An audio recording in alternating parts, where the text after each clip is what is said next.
Hello and welcome to Politics War Room with James Carville and I'm Al Hunt. Thanks for joining us. This week we're going to have a fascinating discussion about a range of issues, some even controversial. And remember, we take your questions each episode, so write to politicswarroom@gmail.com or send a tweet to @Politicon for next week's show. We'll get to as many as we can, and don't forget to tell us where you're from. Please check out the links to our recent sponsors in the show notes. We thank you for supporting these sponsors. It helps to make this podcast happen. Please tell your friends about us and remind them to subscribe on Apple Podcasts, Spotify, Stitcher, or wherever you get your podcast.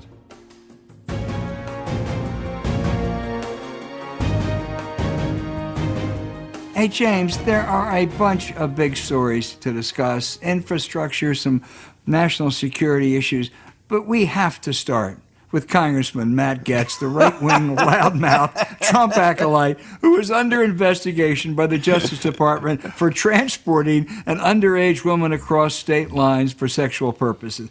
Now, it's bad enough you're under investigation. Gaetz, of course, he denies it. That's the MO they all have, and says it's the left wing out to get him. Then he goes on the Tucker Carlson show, at which point he talks about, well, Tucker, how about the time you were falsely charged with sexual abuse?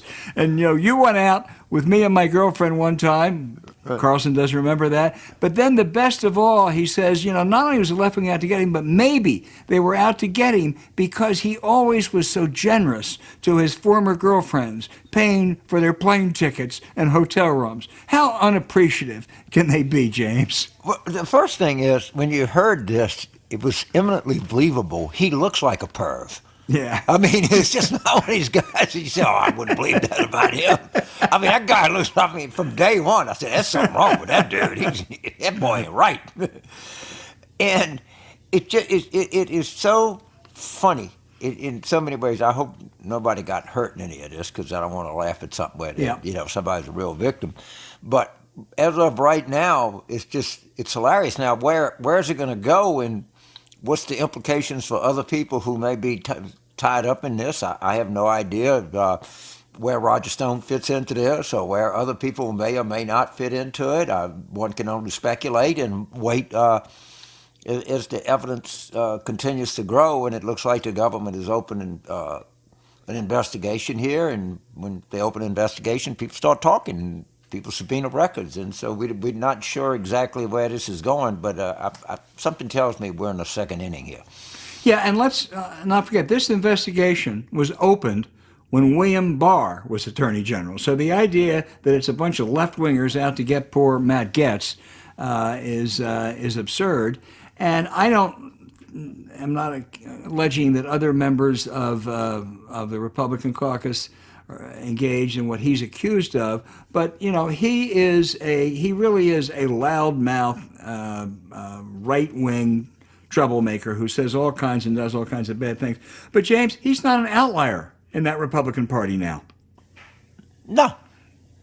He's got a good part of that caucus that is with him, and it's just where it is. I look. I've talked about this before. I think the biggest 24 hours in American politics was 8 o'clock January the 5th to 8 o'clock January the 6th. I think that changed the whole thing.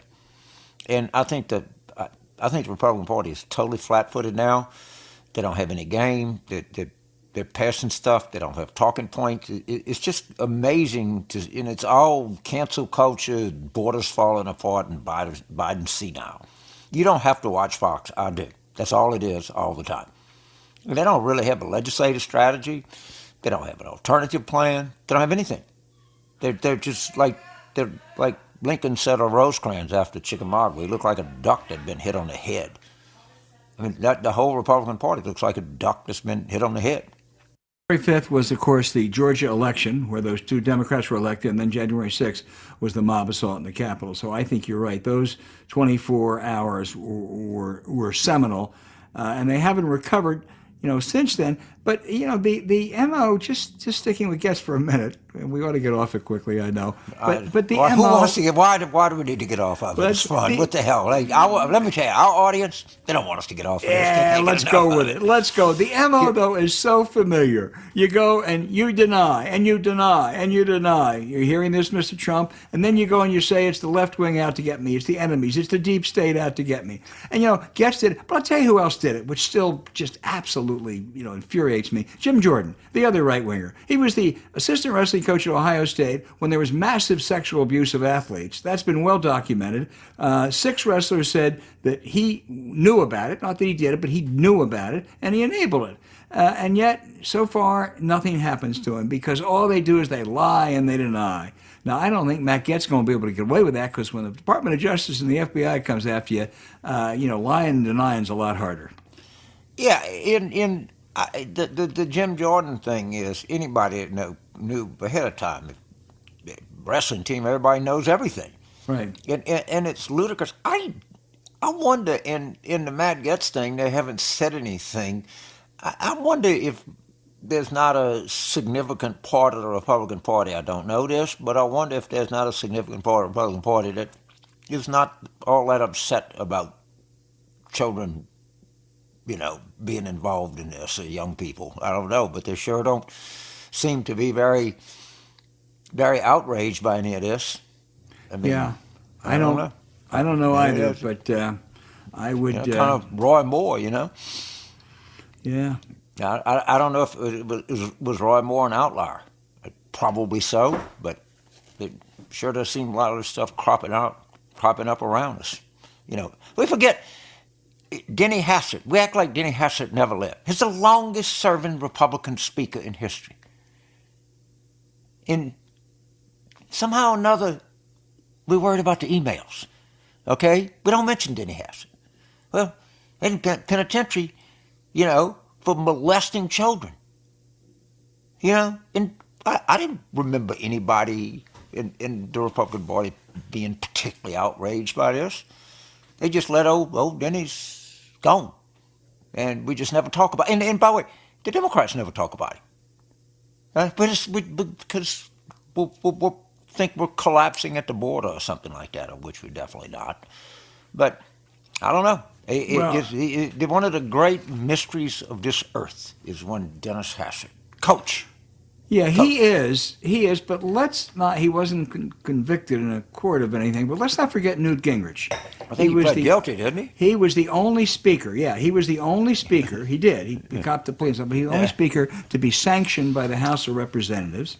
He engaged in all kinds of bad acts, but you know something? There he is all over Fox. He was a thoroughly discredited man. So this is a long tradition, whatever the particular offense. It is, and again, he was very outraged by everything. Of course, we know what happened there. I'm just saying that it seems they're great with the issue. If there's somebody else involved in with another adult, they're outraged. If it's them involved with somebody in a inferior position, then they lose the outrage. They do. All right, I'm going to get you upset because we'll shift from Matt Gaetz. I know we could go on for a while. I apologize. We can come back to Matt, though, next week and weeks from now.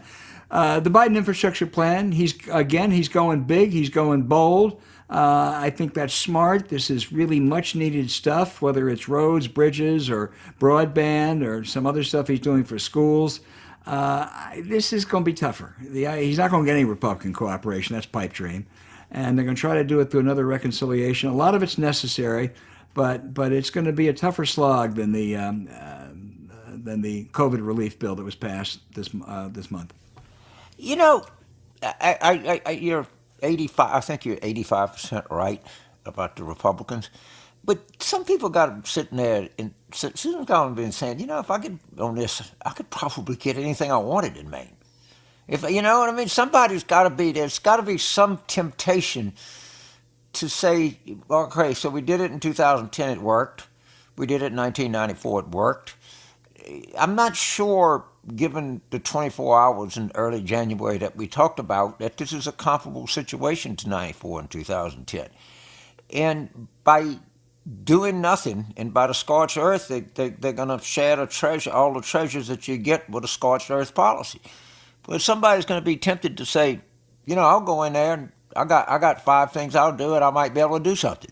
It's just some possibility that exists in the back of their mind, because being in the Senate now is not any fun. There's nothing to pass around, and $2.5 trillion is a lot of infrastructure. There's a lot of stuff could be done in Maine, for sure. There's a lot of stuff could be done in Pennsylvania with Senator Toomey on the way out. There's a lot of stuff could be done in Ohio with Senator Portman on the way out. Let's see what happens. Let's just let this ferment a little while. Well, I hope you're right, but I think I'm probably closer to 95%, not because of the merits, but because they are afraid of being attacked. They are cowards. They've shown that throughout. I mean, there may be a couple. 20 years ago, I think it would have happened. I mean, hey, there's a deal to be made here. But there's that problem. And the second problem is what Biden's trying to do is I think, essentially responsible. He wants to have a large part of it paid for. Not all of it, but a large part. That's tax increases. They are necessary. Taking the corporate tax rate from 21 to 28%, ain't socialism. We had a 35% rate for years and did okay. I think, James, that you should pay higher taxes. I should, or my wife at least, should pay higher taxes. Yeah. There ought to be capital gains taxes ought to be treated the same as ordinary income. The estate tax is one of the great loopholes to let the heirs of rich people escape taxation. But you know what? I don't think a single Republican is going to buy off on that. First of all, it's got a $400,000 exemption. Yeah. Secondly, my prime earning years are behind me anyway, so I was lucky I didn't have this thing. And we had a pretty high tax rate in 1998 or 2008. So, but yeah, and look, this was coming. The way the tax code was structured, it needed to be changed. I think it's going to be. I don't think anybody's going to be that upset with it. I'm I'm amazed at how little pushback that the right has on this, that the Republicans do. That they're against it, but they're not sure even why they're against it. And there's no concerted effort. They just look confused to me. Well, they are confused. I think the tax issue will galvanize them, unfortunately, because they're wrong. One more thing, James, and that is that we are 2 happily married men. But we fell in love this week. We fell in love with the Gonzaga basketball team. I mean, I got to tell you, I'm cheering for the Zags this weekend. They may be the favorite in the Final Four. But the reason is Final Four with no Big Ten, no ACC, no Big East, no Southeast Conference. But the reason I love the Zags is because they're wonderful to watch. They're tough, but they're poetry in motion. They're just good. Shit. You don't see something like this come along. This is a careless comic out there. Normally I pull for the upset. I would know Gonzaga fell on me. But it's kind of weird. And of course, when do they play? Do they play Baylor? Are they in 2 different semifinal games? No, I think they play UCLA on Saturday and then Baylor or Houston in the finals. When we were growing up, the Notre Dame, Baylor, I mean, it was, Catholic. And there would be very little Gonzaga-Baylor game. There would be very little Catholic versus Baptist coverage. It's just how things have evolved over the years of us watching sports. That'll have very little to do with people's loyalties. Well, James, don't you think that's true of society in general? I mean, you never hear of Joe Biden being the second Catholic president. Oh, you do occasionally, but really, we got somebody accepted, coming up on the show that knows something about that. That's true. He's kind of I guess you would call us an expert on that kind of issue. No, and I kind of am pulling for them to win every game by 20. Just if you're gonna do it, damn it, do it. I don't want a buzzer beater. If it's a buzzer beater, I want Baylor to win. All right? I either want Baylor to win with a buzzer beat or Gonzaga to win by 20. I'm with the Zags all the way. They first got to get by UCLA. Nobody thought the Bruins were getting back, but I don't think they can take on the Zags. Anyway, we'll all watch it next Saturday and Monday. So, Albert, I was reading the Times Post obit on Gordon Liddy, and Oh my God, this guy had some kind of life. I mean, you were there a long time with him. Let's talk about a little bit about Gordon Liddy. I mean, he's quite a character, to say the least. He was crazy in a real character sense. You know, back in Watergate, he was one of the real perpetrators. He was one of the two people who decided to break into Daniel Ellsberg's psychiatrist's office, which set everything else in motion. He directed the burglary at the Watergate. But the interesting about Liddy, all of them, when they got caught, they basically knew the game was up. And most of them plea bargained, or they tried to somehow, revive their reputations. Not Liddy. Liddy said, "I'm going to jail. I ain't telling you a thing." And it was in keeping with him. He's a guy who, one time put his hand in the fire to show how tough he was. He said when he was a teenager, one of the opiates said he was afraid of rats, so he decided to cure that. He'd eat one. He was an extraordinary character, crazy, and a perfect fit for that Nixon group. Yeah, he was. You know what? But he had real longevity. He lived to be 90. Yeah. And he was relevant. He had a little radio show. He wasn't relevant so much in our world, but he was a memorable character. I mean, he had real staying power. Somebody's going to make a movie about this guy. I promise. Yeah. He's too crazy, and everybody knew he was crazy. No one knew to do with him. Well, he was perfect for that group. He was at that hotel across the street from the Watergate, and they had a walkie-talkie, and then they suddenly realized that there were cops who had taken him, and they kind of said, "Holy shit, let's get out of here." And he came home. I read this. I didn't remember this at the time. Right. And he got home late, and his wife said, "What happened?" He said, "There were cops, and I'm probably going to jail."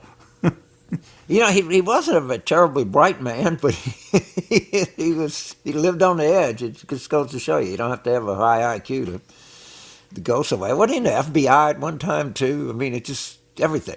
Yeah, he was a prosecutor. He was, but anyway, he was something.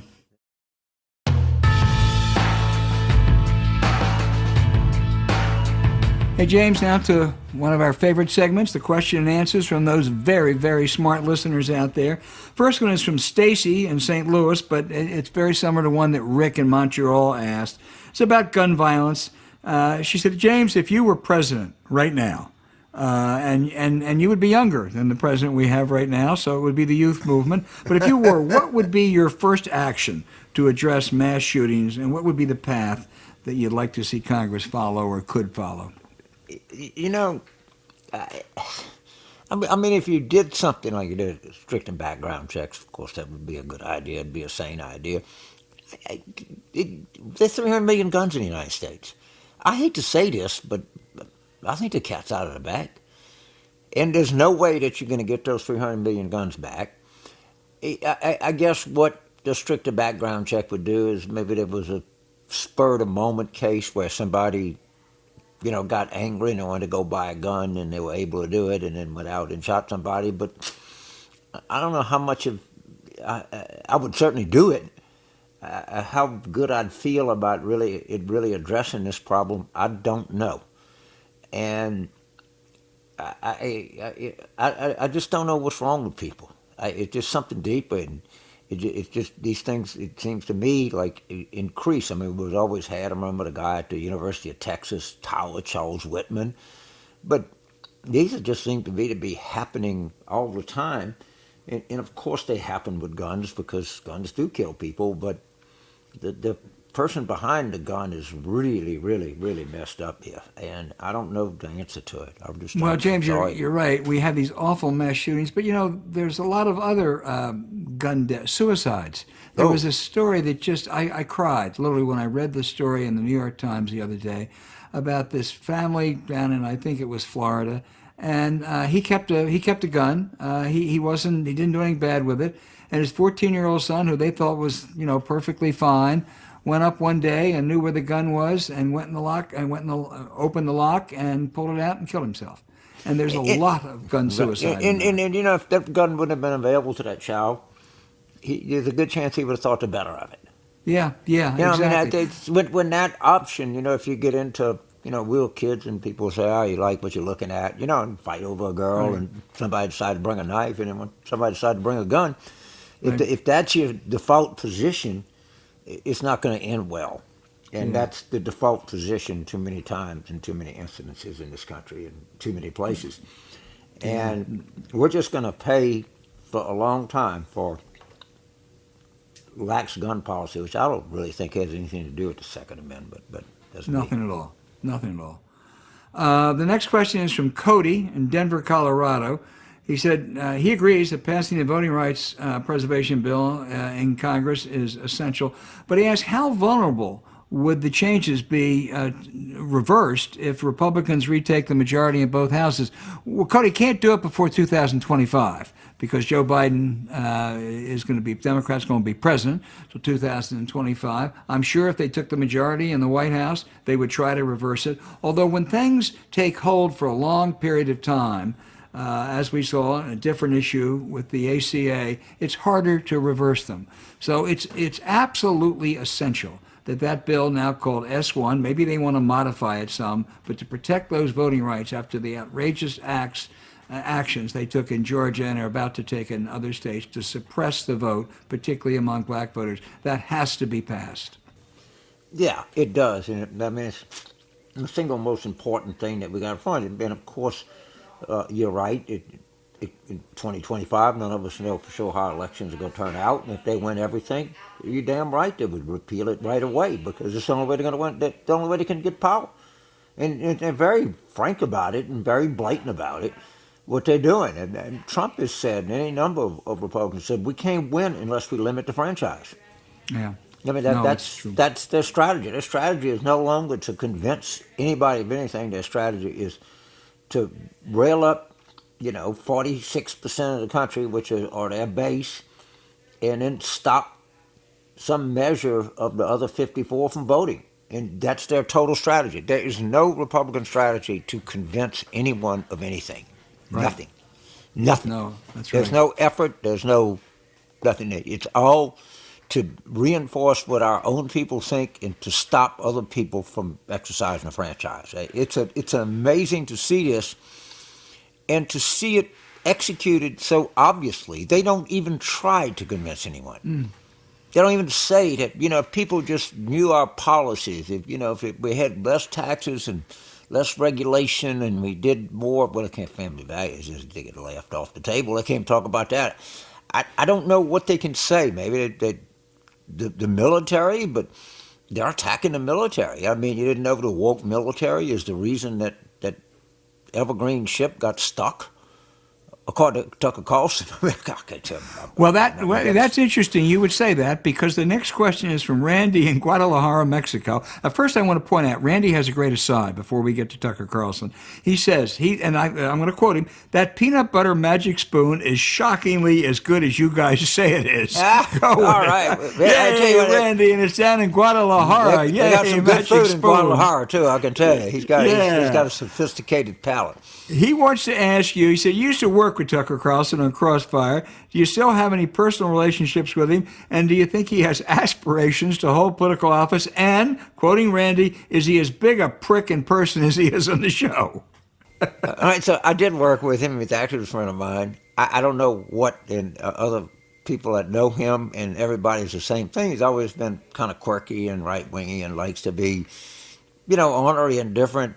He's gone to some place that I have no idea what he's doing. I don't think how I know him, and maybe he's changed since then. I don't think his aspiration is to run for office. He has his own little empire now, and when you run for office, you're beholden to other people. He just doesn't seem like, to me, the kind of guy that'd want to go to some Republican, well, I guess they don't have Lincoln Day dinners anymore. That's right. They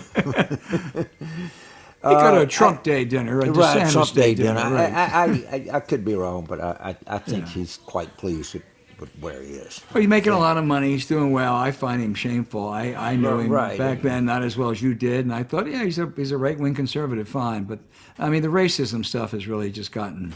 he's horrifying. For whatever reason, he's chosen to burn a lot of bridges. Yeah.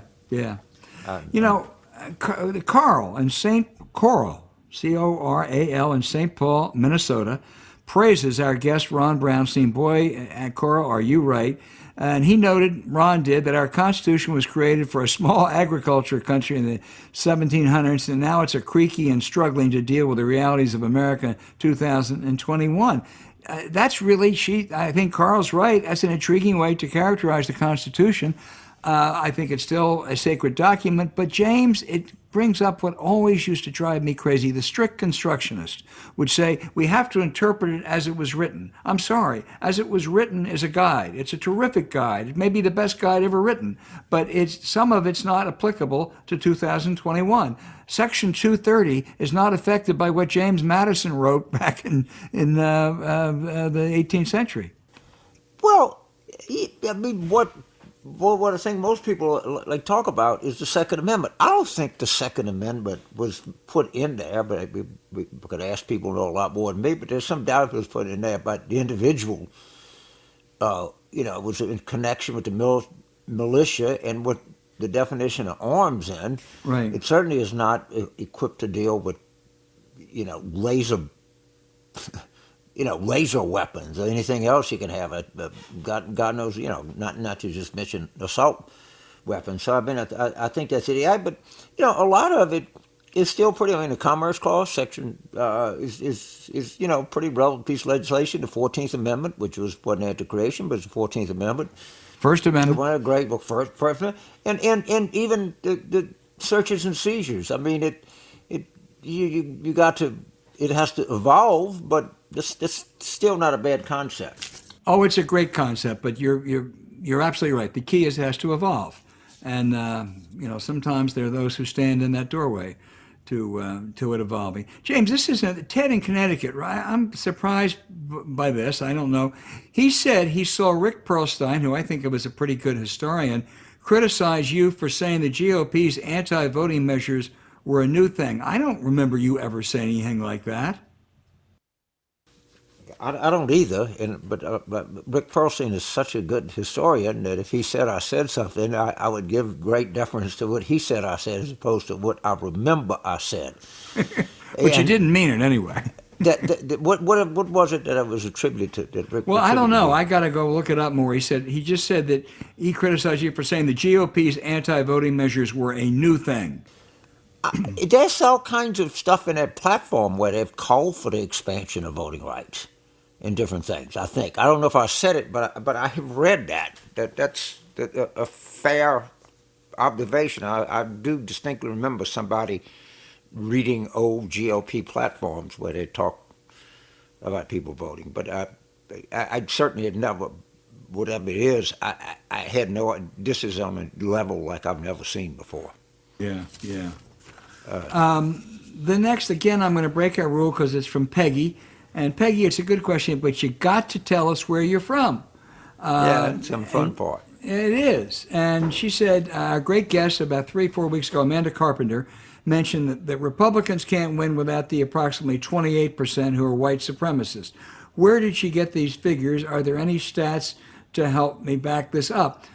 I don't know. I can check with Amanda, but I'm sure it's basically dead on. She's very careful, and it makes sense. There are a lot. I don't think all of the Trump voters were racist, even most of them. I don't think all the opposition to Biden. I don't even think all the Georgia voting laws is just strictly from a bunch of racists. But there's a big chunk of that coalition that are racist, and it's one that Trump played to.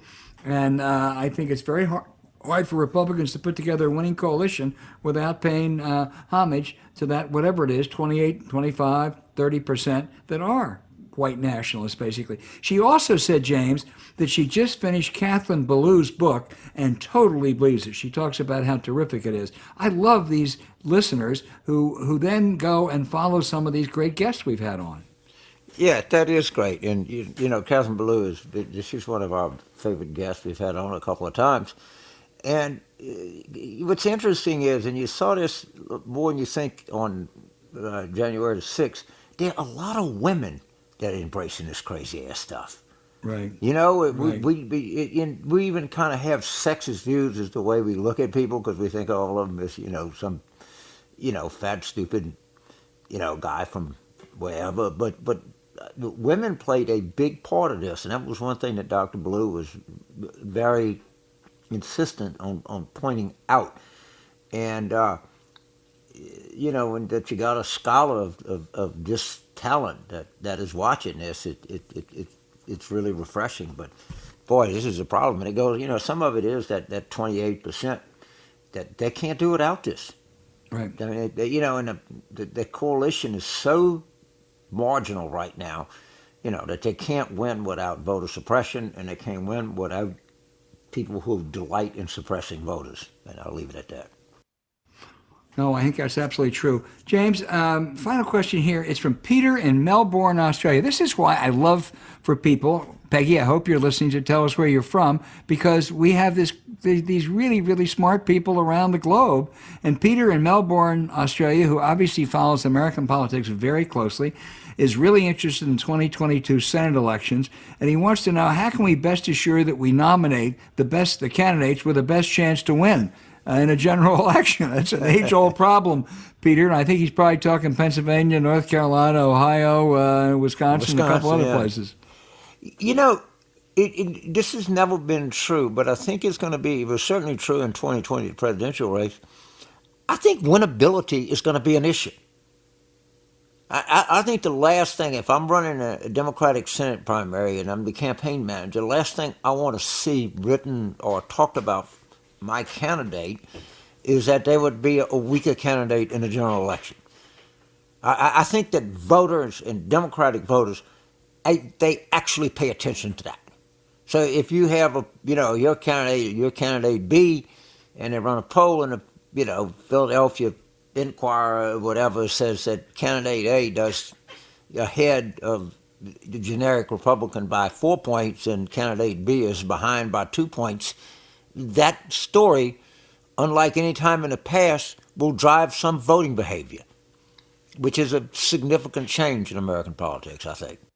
I think you're right. And one of the things that actually may work to the Democrats' advantage, it drives voting behavior more in the Democratic Party, I think, at least for congressional elections, than it does in the Republican Party, which is good. I mean, it's good if you want Democrats to win, because they got a couple crazies who are announcing, and they can't be dismissed.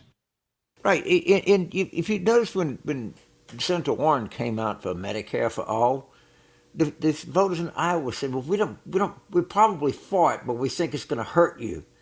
Right. It hurt her, not that people were against the concept of Medicare for all.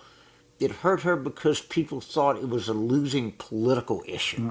Yep. And that really, you get pretty intense Iowa caucuses, but there's a significant number of voters that'll go, if I agree with this person 80% of the time, another 90%, but the person I agree with 80% of the time has a 10% better chance to win, the hell, I'm going for the win. Yep. I'm not in this business to feel good. And then Trump has so traumatized the party and the nation. That's just the way it is. These questions are terrific. I'm going to pick on Peggy again. Right again, Peggy. Tell us where you're from. But Mexico and Canada and Australia. Now we're going to look for some people from Europe and the Middle East next week. Melbourne, Montreal, and Guadalajara. Three great cities. I'll tell you, huh? Man, that's a hat trick. I hadn't been to Melbourne yet. I've been to Sydney. I want to go there. People in Melbourne are very insistent, and they're much more Australian than Sydney. I don't know. Sydney's pretty nice. Pretty. Yeah.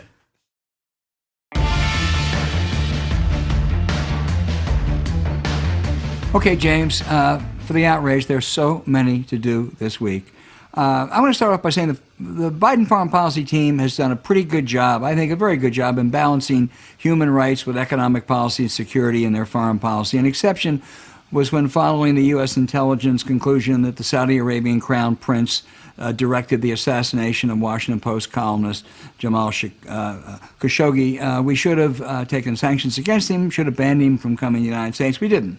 I think that's unfortunate. Critics point to, China has a lousy record in human rights. That's true. It's awful. The Uyghurs, Hong Kong, it's dreadful. I don't know of any cases where China has lured an American into a trap, and then the head of state directed assassins to come and kill him and dismember him. In any event, what I really am outraged about, though, is there are companies now like PepsiCo and Boston Scientific and Deloitte that are going to move their regional headquarters to Riyadh. I think to give MBS a pass is outrageous, whether it's a government or private enterprise. This guy can't get by with this. Well, you're right, but he will. Yeah, I'm afraid. That's just the way it works. You know, anybody's ever lived in Washington, you lived there most of your adult life, and I lived there for probably 20 years. Sunday, I flew in, and I was sitting on a window on the port side of the aircraft, and I landed from the north, and the cherry blossoms were in full bloom. And I just forgot how pretty they're only like 10 or 4, depends on when it rains, but it's just this kind of pink cotton looking thing that's just dramatic. The original cherry blossoms were given us came from Japan in Kyoto. The cherry blossoms in Kyoto this year bloomed earlier than any year since 1409, on March 26. If somebody is not screaming at us to address this climate issue in a meaningful way, the cherry blossoms are just screaming at the top of their voices. The earliest bloom since 1409.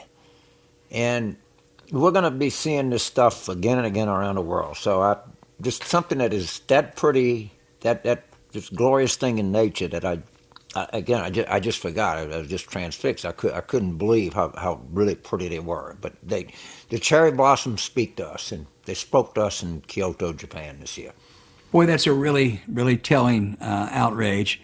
And on your first point, flying into Washington at night or during the day, if it's a clear day, is one of the most beautiful sights of any place in the world. I mean, it's the cherry blossoms when they're in bloom. It's the best of all. But just seeing the Capitol, the Washington Monument, the White House, it really is. It's a stunning city for all of its political problems. Always sit on the port side. Get the window seat on the port side when traveling to DCA. Now, if the wind is out of the north, it's not going to do you any good. But if the wind is out of the south, you're gonna get a view like none other. I mean, it's a major world capital, and boy, when you see it from the air, you can see it's a major world capital. Except, James, having flown with me, you know I never sit by the window. I never sit by the window, and it's a real hard task for me to look at, but I do sometimes. It's a long way down there, man.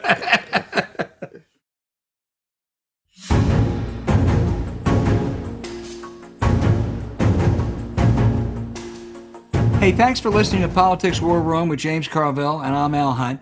Don't forget to send your questions for us by email to politicswarroom@gmail.com or tweet them for next week's show at Politicon. Follow this episode. We would really appreciate it if you could check out the links to our recent sponsors in the show notes each week. We deeply thank you for supporting them. When you do, it helps make this podcast possible. To keep up with us, subscribe to Politics War Room on Apple Podcasts, Spotify, Stitcher, or wherever you listen. Please rate the show with a 5-star review. We'll be back with another show as we continue our War Room planning.